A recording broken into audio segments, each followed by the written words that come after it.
You know, actually, it only takes a little bit of imagination to figure out what the architect was going for here. A nice utopian village, this English feel to it, and this garden concept that they're talking about, which is actually just nothing more than the back of one house, checking out the beautiful garden in the next.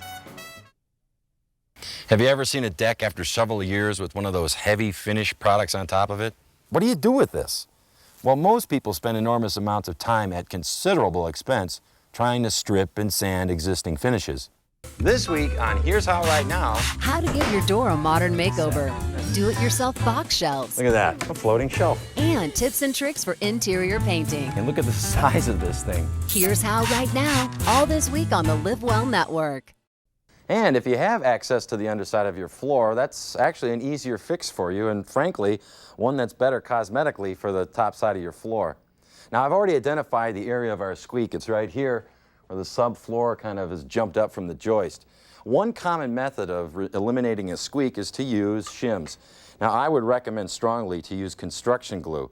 Put it on both sides of the shim, and then just with your hand, snug it into position. You know, it's been over 2 decades since the makers of Wood Care Professional Series realized that in order to build a superior wood care product, they had to work with nature instead of against it. So what they did is design a series of oil-based products specifically for the needs of an often harsh Colorado climate.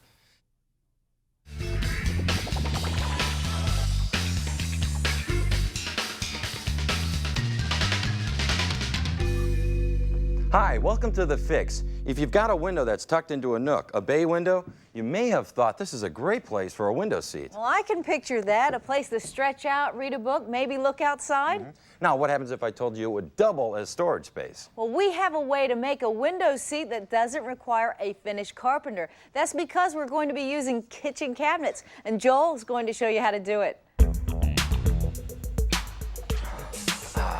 Aren't nook areas like this great? I mean, you get a chance to look out, enjoy the sun on sunny days. But you know what? This area here is not being used as effectively as it could be. I mean, we could build a window seat right here and it would look great.